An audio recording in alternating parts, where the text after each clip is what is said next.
Set just beneath the rolling hills in southern Italy and just northeast of Naples, a set of tectonic plates converged and the earth began to shake. The people who lived here, which is one of the most earthquake-prone places in Europe, had grown accustomed to this. The 6.1 magnitude quake in the early evening was enough to frighten everyone, but it was the two powerful aftershocks that did the most damage. The Minichiello family lived 20 kilometers up from the epicenter and a few hundred meters north. Included in this family was 12-year-old Raffaele. By the time the third earthquake had subsided, their village in Milito Arpino was decimated. The Minichiello family was left with nothing, and no one in authority came to help. The damage was so severe that almost the entire village was evacuated, razed, and rebuilt. Many families would return. But the Minichiellos decided to move to the US for a better life. What Raffaele Minichiello found instead was war, trauma, and notoriety. I'm John Dodson, and this is The Secret Sits.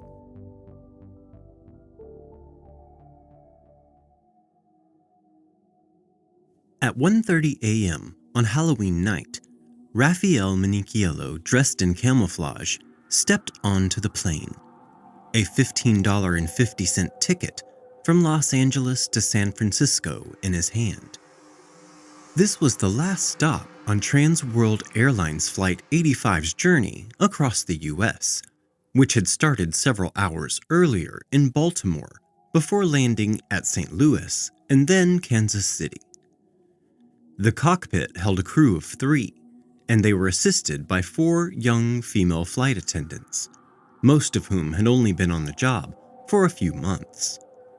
The most experienced was Charlene Delmonico, a 23-year-old from Missouri who had been flying with the airline for 3 years.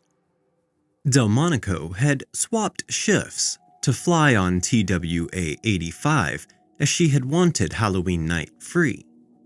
Before leaving Kansas City, Captain Donald Cook, who was 31 at the time, had informed the flight attendants of a change in their usual protocol. If they wanted to enter the cockpit, they were to ring a bell outside of the door and not knock, as was the usual custom. The flight landed in Los Angeles late at night. Passengers disembarked, and others, half awake, joined the short night flight to San Francisco. The lights were dimmed so that those who had stayed on board could continue sleeping. The flight attendants checked the passengers' tickets when they boarded quietly, but Delmonico paid particular attention to one of the new arrivals, especially his bag.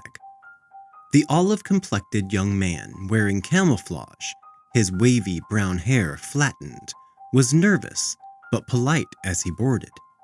A thin and unidentifiable container protruded from his backpack. Delmonico moved toward the first-class compartments, where her colleagues, Tanya Navikoff and Roberta Johnson, were guiding passengers to their seats. What was that thing sticking out of the young man's backpack? Delmonico asked them. They answered that they believed it to be a fishing rod, which calmed her fears, and she returned to the back of the plane. The flight was far from busy, with only 40 passengers on board. There was room for everyone to spread out and seek their own row in which to sleep.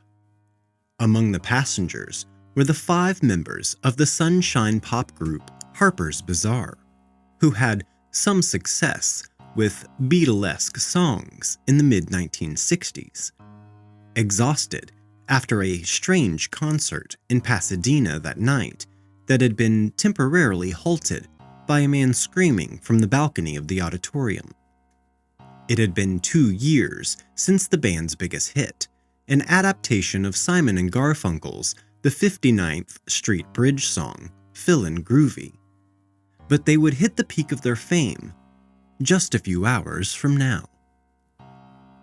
Singer and guitarist Dick Scapatone and drummer John Peterson settled on the left-hand side of the plane and relaxed into their seats and lit some cigarettes. At 1:30 a.m. on Friday, October 31st, 1969, TWA Flight 85 left Los Angeles for San Francisco. 15 minutes into the flight, the hijacking began. Anyone sleeping peacefully would have had their rest disturbed on takeoff.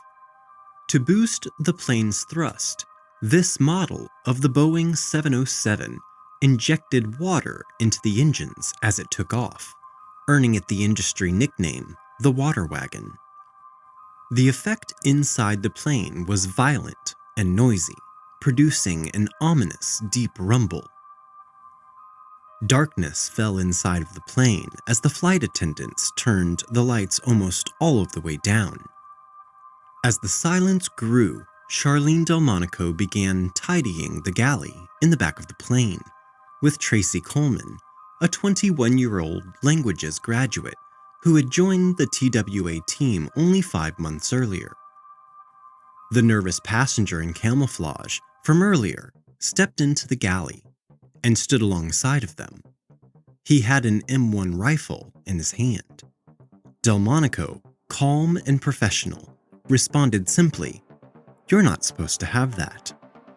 He responded by handing her a bullet to prove the rifle was loaded, and ordered her to lead him to the cockpit to show it to the crew. Dick Scapatone was drifting off to sleep, but the movement further down the aisle roused him from his slumbered state. Out of the corner of his eye, he saw Delmonico being followed by a man who was pointing a rifle at her back. His bandmate, John Peterson, turned to him from a few rows in front and stared wide-eyed. "Is this really happening?" he asked his bandmate. Toward the back of the plane, one of the passengers, Jim Findlay, got up to confront Minichiello. The hijacker turned around. He shouted to Delmonico, "Halt!" This man is a soldier, Delmonico thought. With Findlay ordered back to his seat, Delmonico and Minichiello moved up the cabin again. She pushed the curtain aside to enter the first-class area of the plane. Her knees began buckling under the stress, and she alerted the 2 flight attendants ahead of her. "There's a man behind me with a gun." They both moved quickly out of the way. Some of the passengers heard Minichiello shout at Delmonico as he became more and more agitated next to the cockpit door. For the most part, he was polite, respectful, and came across, in her words, as a clean-cut kid. But now paranoia was getting the better of him. Delmonico remembered the captain's instructions: "Don't knock to enter, ring the bell instead." But Minichiello was afraid he was being tricked and refused to let her do this. She knocked instead and hoped this would alert the crew that something was amiss. But the door opened anyway, and Delmonico told the cautious crew that there was a man with a gun behind her. Minichiello stepped inside and pointed the rifle at each of the 3 men inside of the cockpit. Captain Cook, First Officer Wenzel Williams, and Flight Engineer Lloyd Halra. Minichiello appeared to be well-trained and well-armed, Williams thought. He knew what he wanted from the crew, and he was determined to get it. After Delmonico had stepped out of the cockpit, Minichiello turned to the crew and said in a heavily accented English, "Turn towards New York." The unusual and frightful sight of a man walking through the plane with a gun had not gone unnoticed by those passengers who were still awake. The members of Harpers Bazaar had all raced to sit next to one another within seconds of the gunman passing by. Their strange evening had just gotten stranger. They speculated how the man might have been able to sneak the rifle onto the plane. Where could they be going? Hong Kong, maybe? They'd never been to Hong Kong. That could be fun. Nearby, Judy Provence's training kicked in. An off-duty TWA flight attendant, she was returning home to San Francisco after 8 days on rotation flying around Asia. Every year, she and TWA staff would undertake training in how to respond during emergencies, including hijackings, which were extremely common at this time. The main lessons they had been taught was to stay calm. Another was not to fall in love with the hijacker. It was easy, they had been told, for hijackers to elicit sympathy from the crew. Today, we would call this Stockholm Syndrome. Provence quietly mentioned to those around her that she had seen someone walking down the aisle with a gun. She had been taught not to cause panic and to help manage the situation calmly. Jim Findlay, the man who had previously tried to intervene, was a TWA pilot on board this flight as a passenger. He found the hijackers' bags and went through them to look for clues to his identity, and to make sure there were no more weapons on board. Only later did the passengers find rifle magazines full of bullets. Captain Cook's voice came over the loudspeaker. "We have a very nervous young man up here, and we are going to take him wherever he wants to go." This was also the custom for hijackings at the time. Don't argue, just fly the plane. As the flight moved further and further from San Francisco, other messages were communicated to the passengers, or rumors started spreading amongst them. They were headed to Italy, or Denver, or Cuba. The crew inside the cockpit feared for their lives, but some of the passengers felt they were part of an adventure. An odd one, but an adventure nevertheless. It was only natural that people on board TWA85 thought they might be headed to Cuba. It had long been hijackers' destination of choice. From the early 1960s, a number of Americans disillusioned with their homeland and entranced by the promise of a communist ideal had fled to Cuba following Fidel Castro's revolution. As American planes did not normally fly to the island, hijacking gave people the means of getting there. And by accepting hijackers from the US, Castro could embarrass and annoy his enemy while demanding money to return their planes. A 3-month period in 1961 heralded the start of the hijacking phenomenon. On May 1st, Antulio Ramirez Ortiz boarded a national airlines flight from Miami under a false name and seized control of the plane by threatening the captain with a steak knife. He demanded to be flown to Cuba, where he wanted to warn Castro of a plot to kill him that had been completely imagined by Ramirez. 2 more hijackings followed over the following 2 months, and the next 11 years saw 159 commercial flights hijacked in the United States. Hijackings that ended in Cuba were so common that at one point, U.S. airline captains were given maps of the Caribbean Sea and Spanish language guides in case they had to unexpectedly fly to Havana. A direct phone line was set up between Florida air traffic controllers and Cuba, and there was even a suggestion that a replica of Havana's airport be built in Florida to fool hijackers into thinking they had reached Cuba. That would have been amazing. The hijackings were able to happen because of a lack of security at airports. There was simply no need to check passengers' luggage because no one had ever caused any trouble until the hijackings began. For years after that, the airline industry resisted introducing bag checks because they feared it would ruin the passenger experience and slow down the check-in process. If they only knew then what we know now. It would later emerge that Raffaele Minichiello had disassembled his rifle and carried it onto TWA85 in a tube before putting the gun back together in the plane's bathroom. Gate agents would have weighed his backpack, but not checked it. By the time TWA85 was hijacked, there had already been 54 hijackings in the U.S. in 1969 alone, the Associated Press reported at the time, at a rate of 1 every 6 days. But no one had ever hijacked a plane in the U.S. and taken it to another continent.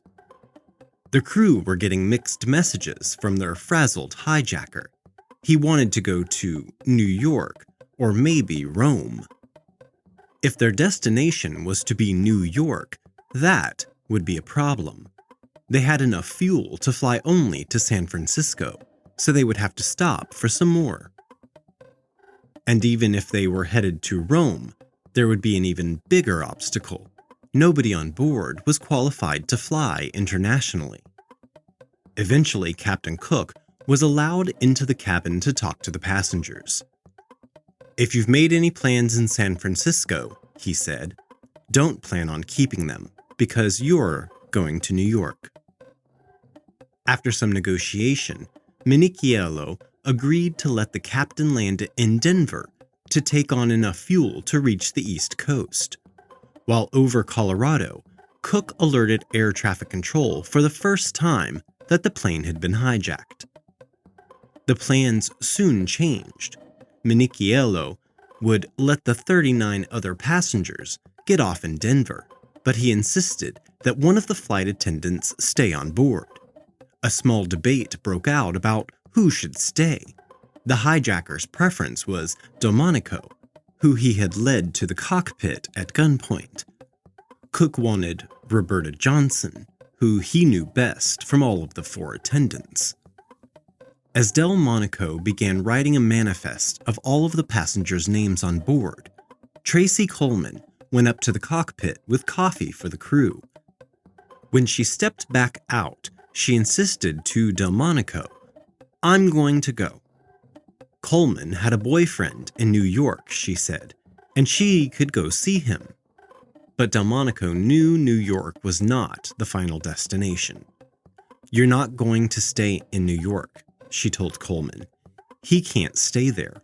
He'll be arrested if he gets out there. He's going somewhere else. I don't know where, but he's going somewhere else." Coleman, in an interview with TWA Skyliner magazine after the hijacking, said she knew what was at stake.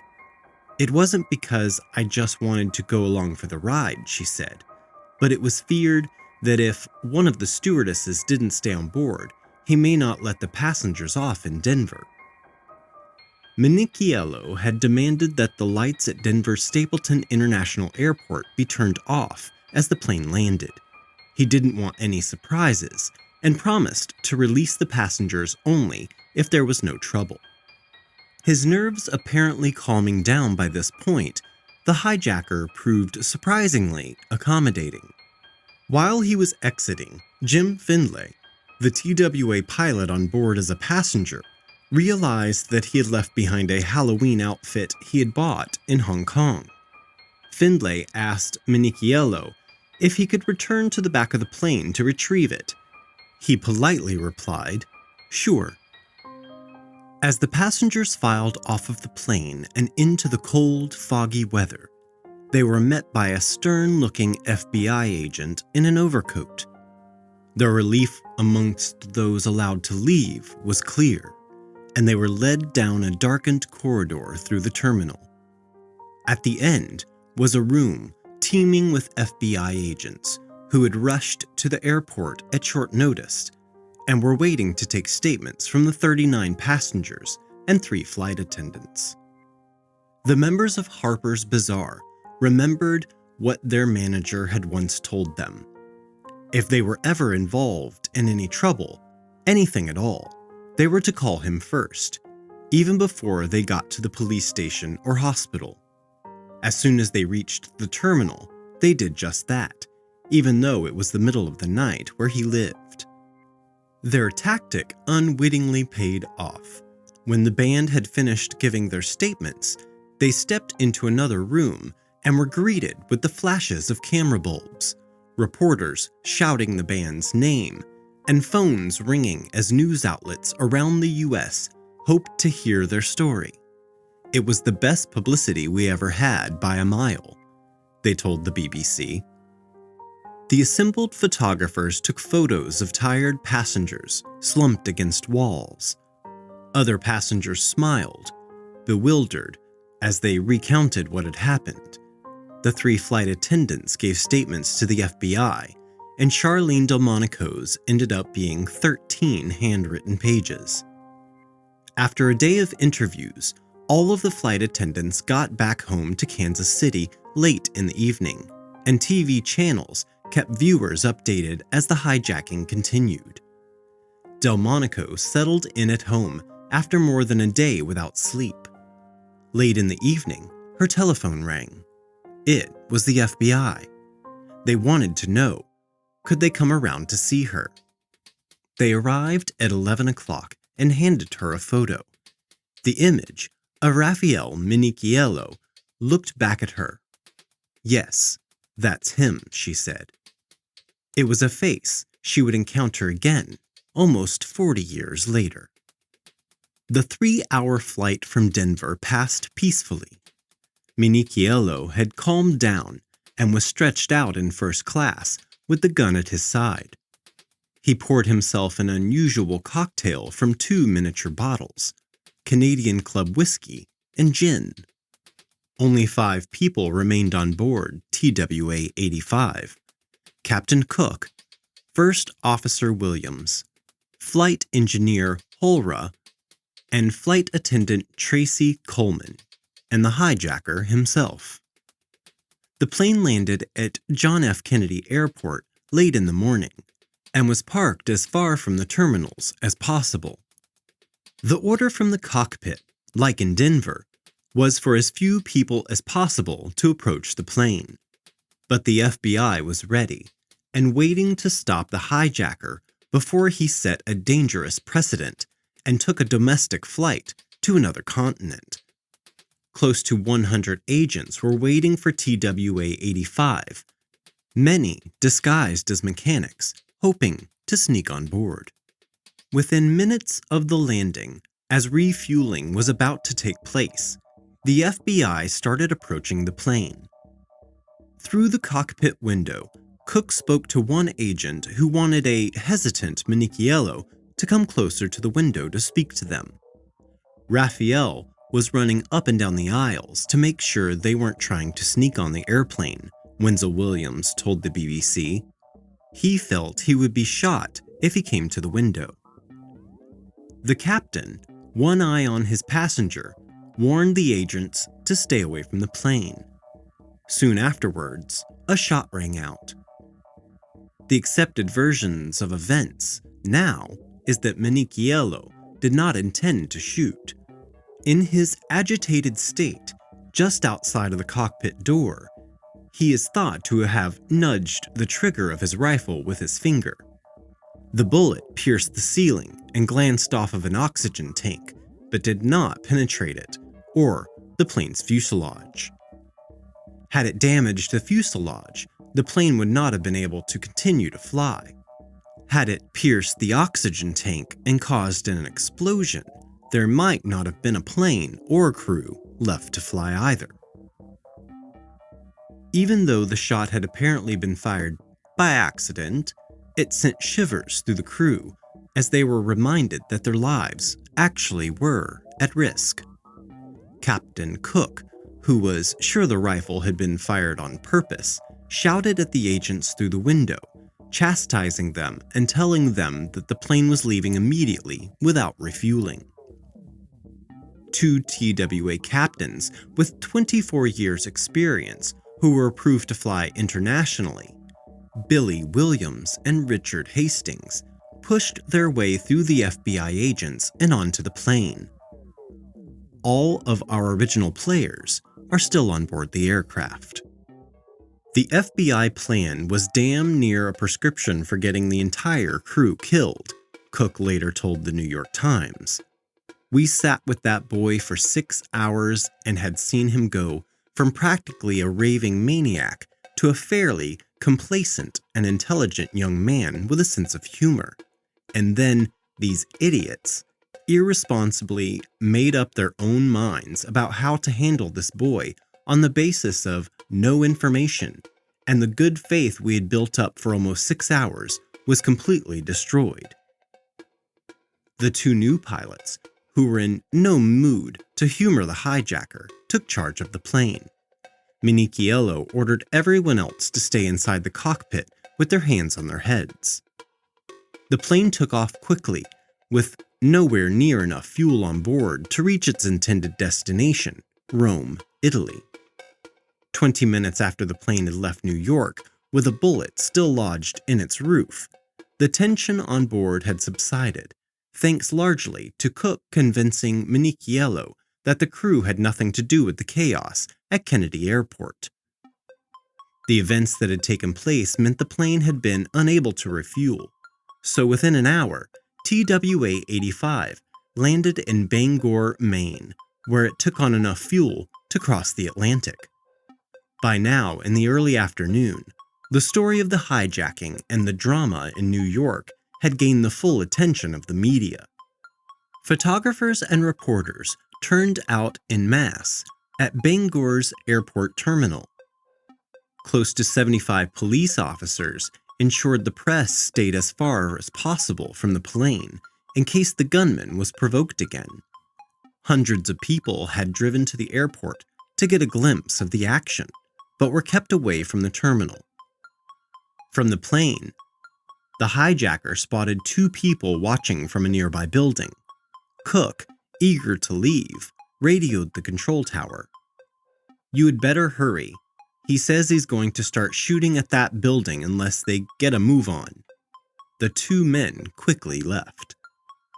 On board, as the plane flew toward international airspace, a sense of solidarity had begun to develop amongst those who had been together for more than 9 hours. But under the surface, even as they tried to keep the hijacker happy, the crew continued to fear for their lives. With the new pilots on board, Cook went to sit with Minichiello in the first-class compartment, where they swapped stories. Cook spoke of his time as an air traffic controller with the U.S. Air Force. The rifle rested between them, but at no point did the crew try to take it, mostly out of concern over how the hijacker might react. Minichiello repeatedly asked Cook if he was married. He replied that he was, which was actually a lie. That seemed wiser, Cook told the New York Times later. He had assumed a jittery man with a gun would be less likely to harm a married crew. He asked how many kids I had. I said 1. Then he asked about the other members of the crew, and I said, "Yeah, all of them are married." In fact, only one of the 4 original crew members was married. Tracy Coleman, too, spent time chatting with Minichiello during the transatlantic trip. This was the first time she had left the United States or flown for longer than 4 hours. He taught her card games, including solitaire, and he was a very easy fellow to talk to, she would later recall. He talked about his family moving to the U.S.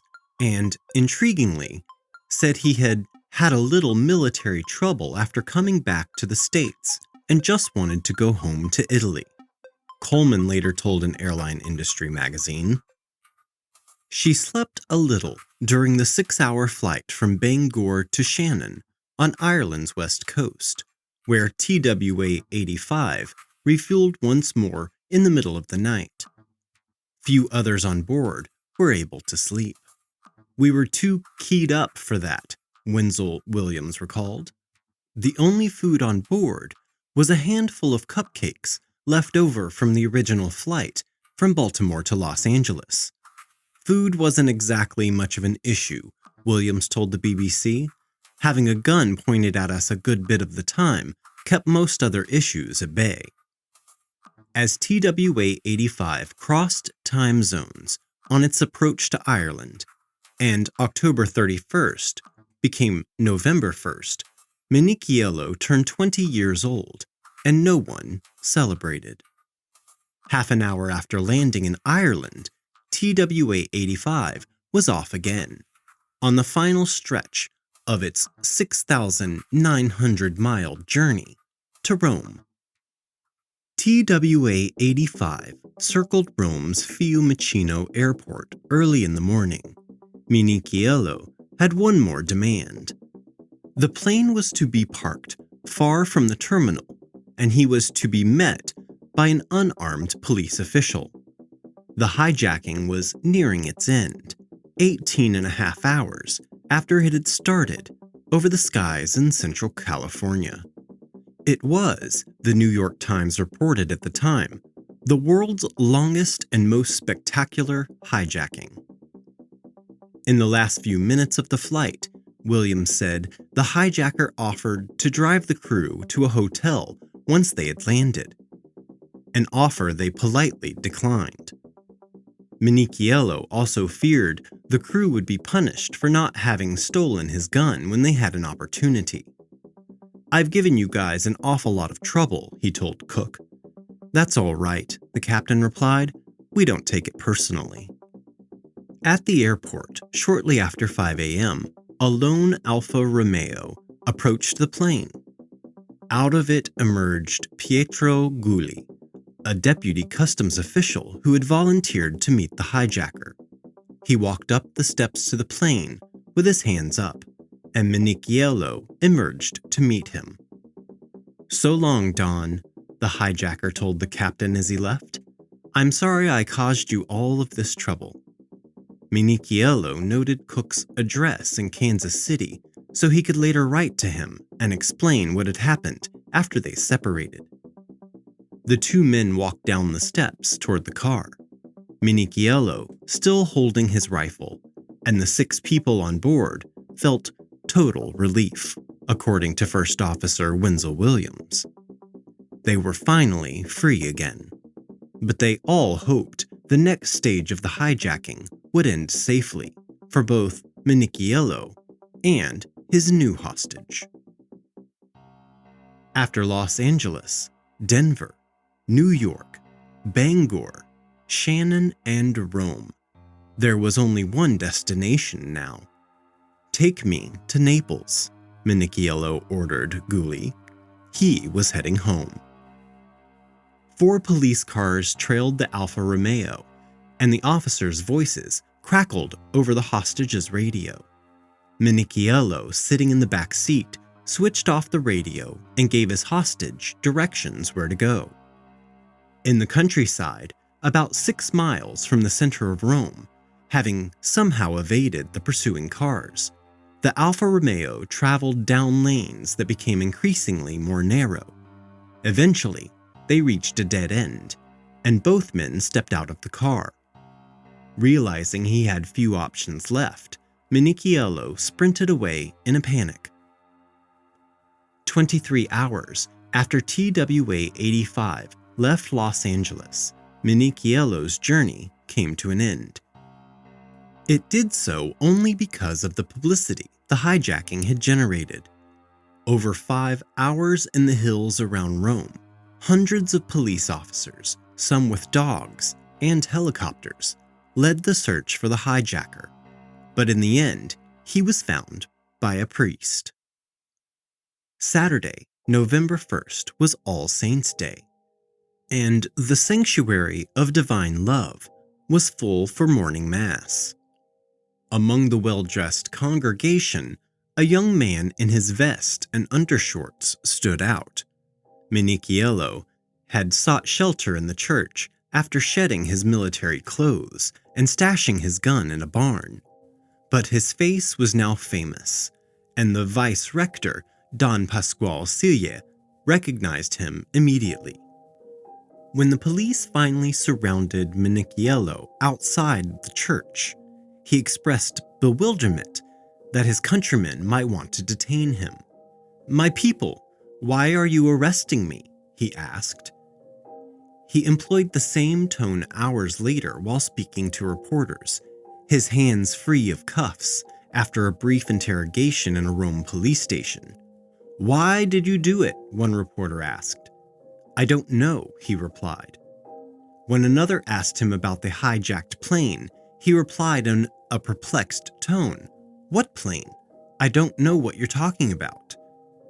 But in another interview, he revealed the real reason for the hijacking. As the news of Minichiello's arrest spread around the world later that day, Otis Turner sat down for breakfast in the mess of his Marine barracks in California. The television in the corner was relaying the details of the daring hijacking and the manhunt in the Italian countryside. Then they flashed up Raffaele's picture, Turner told the BBC. "I was just floored, absolutely floored. The two men had served in the same platoon in Vietnam. I was confused at first," Turner said, "but when I really got to thinking about it, I knew he had had some issues, and it all came together." When the hijacking happened, it was 4.5 years since U.S. combat forces had first landed in Vietnam, and the fall of Saigon was still more than 5 years away. The U.S. would leave Vietnam having completely failed in its mission, leaving more than 58,000 American service personnel and millions of Vietnamese, both combatants and civilians, dead. Opposition in the U.S. to the war was at its peak in late 1969. An estimated 2 million people across the U.S. had taken part in a moratorium to end the war in Vietnam, reported as the biggest demonstration in American history just 2 weeks before the hijacking.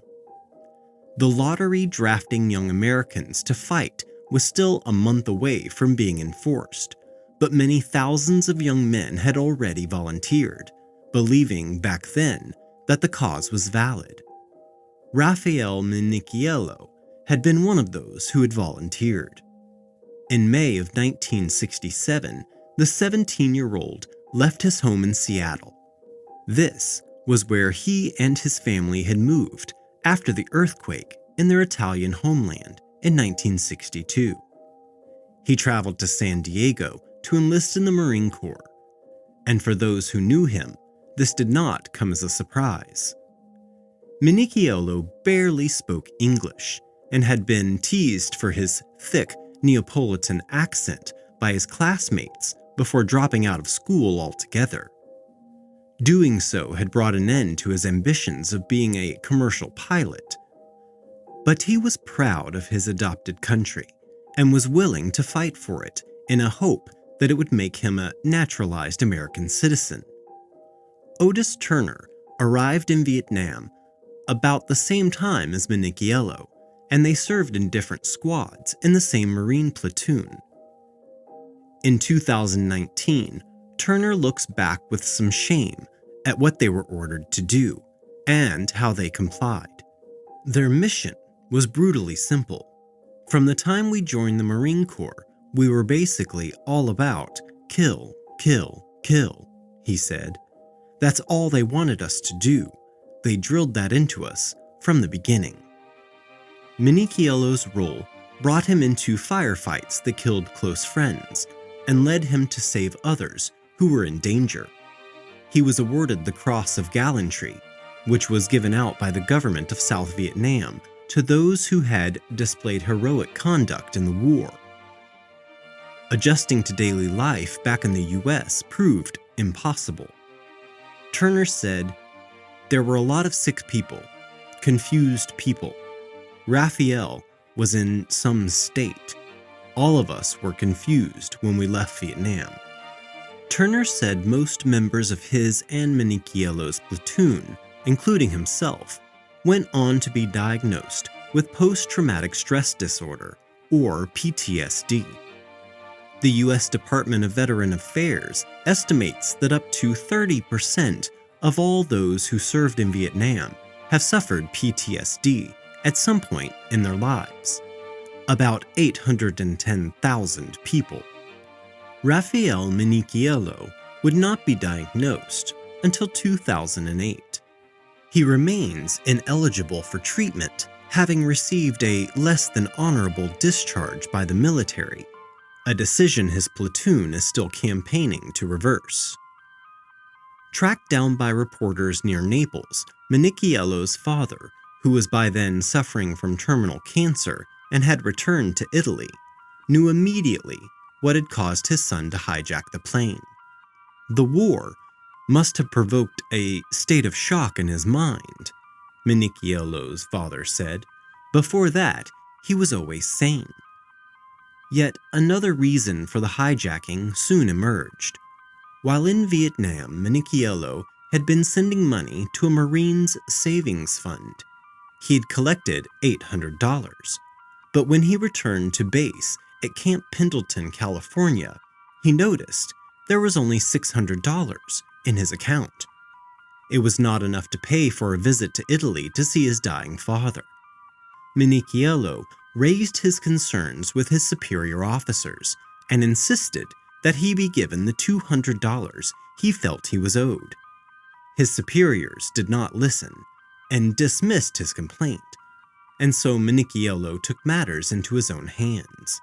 One night, he broke into the store on the base to steal $200 worth of merchandise. Unfortunately for him, he did so after drinking 8 beers and fell asleep inside of the store. He was caught the next morning. The day before he hijacked TWA85, he had been due to appear before a court-martial in Camp Pendleton, but fearing prison, he went AWOL and traveled up to Los Angeles.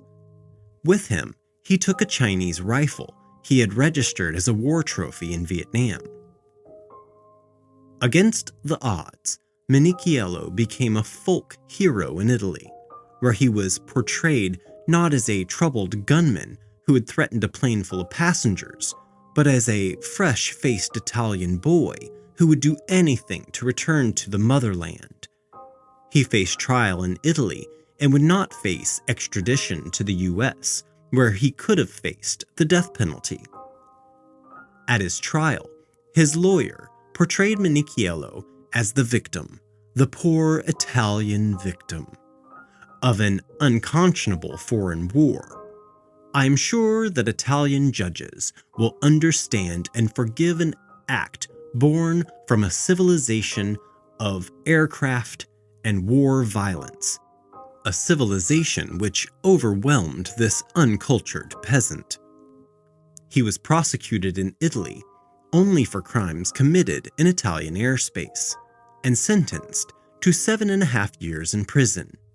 That sentence was quickly reduced on appeal, and he was released on May 1st, 1971.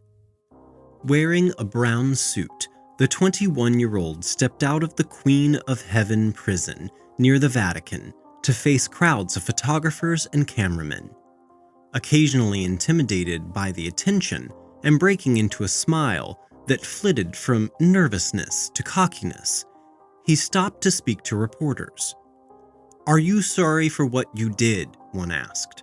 "Why should I be?" he replied, grinning. But after that, a variety of promised fame amounted to nothing. A nude modeling career, which never took off, and a promise by a film producer to turn Minichiello into a spaghetti western star that was never kept. In the years after prison, Minichiello settled in Rome, where he worked as a bartender. He married the bar owner's daughter, Cynthia, with whom he had a son. At one point, he also owned a pizza restaurant named Hijacking. The earthquake that had destroyed Raffaele Minichiello's hometown in 1962 was just a precursor. 18 years later, a magnitude 6.9 earthquake struck southern Italy, its epicenter barely 20 miles from the one in 1962.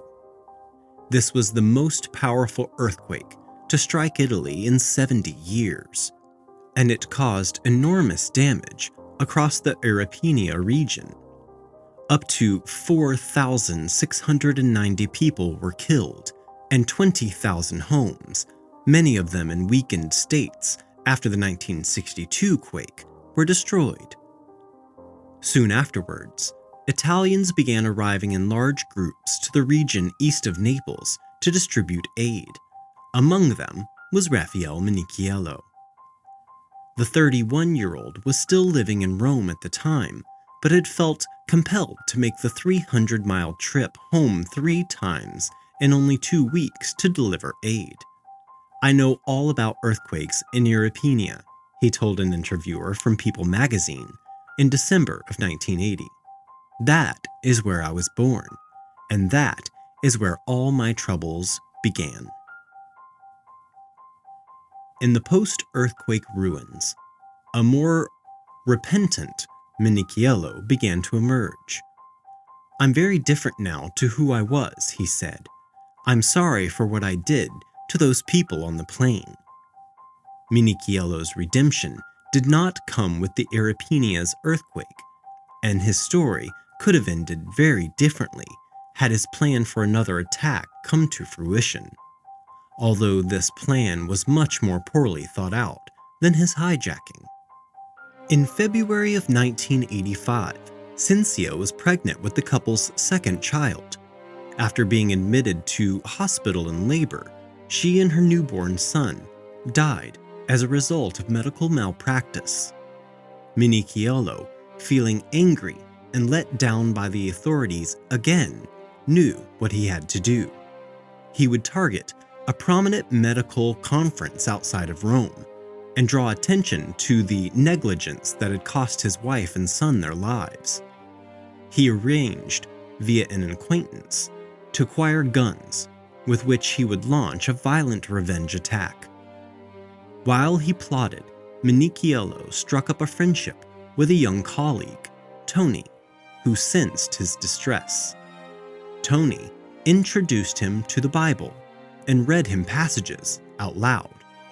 Minichiello listened and, over time, decided to devote his life to God, and he called off his attack. In 1999, Minichiello decided to return to the United States for the first time since the hijacking. He had learned earlier that year that there were no outstanding criminal charges against him in the U.S., but his decision to abscond was not entirely without consequence. Because Minichiello had fled a court-martial, he was given what is known as an other-than-honorable discharge by the Marines. His former platoon comrades have been fighting to get this reduced to a general discharge to reflect his service in Vietnam, but they remain unsuccessful to this day. Raffaele was a great Marine, a decorated Marine, fellow platoon member Otis Turner told the BBC. He was always the guy right out front. He would volunteer for everything. He had saved lives. What he did for this country, his part in Vietnam, you just don't throw somebody to the side like that. As his platoon worked to clear his name, Minichiello asked them to help with another mission, finding those who were on board TWA85 so he could apologize. By the summer of 2009, Charlene Delmonico had been retired for more than 8 years after spending her whole 35-year career as a flight attendant with TWA. Within a year of her retirement, in January 2001, the airline no longer existed after falling into bankruptcy and was taken over by American Airlines. Out of the blue, Delmonico received an invitation. Would she be willing to meet the man who had once held her at gunpoint? The invitation had come from Otis Turner and other members of Raffaele's platoon. "I thought the idea was kind of crazy," Turner said, "but I got thinking and I thought, why not try?" Delmonico's first reaction to the invitation was shock. The hijacking had defined her life and reshaped it. Why should she meet the man who had once put a gun against her back? Her second reaction, as a churchgoer, was different. I was kind of surprised, she told the BBC, and I had a strange feeling. This was something that had happened that was very scary and nerve-wracking. It really did get to me. Then I thought, we are taught to forgive, but I didn't know how I would receive him. In August 2009, Delmonico traveled the almost 150 miles from her home in Branson, Missouri, where Minichiello and his former platoon were holding a reunion. There she met Wenzel Williams, the first officer on TWA85, who was the only other person to accept the offer to meet Minichiello. Captain Cook had refused, a gesture that hurt the one-time hijacker who believed he had developed a bond with the captain as they had sat chatting in first class. In a side room at the Clarion Hotel, Williams and Delmonico sat at a round table with the platoon members, minus Minichiello.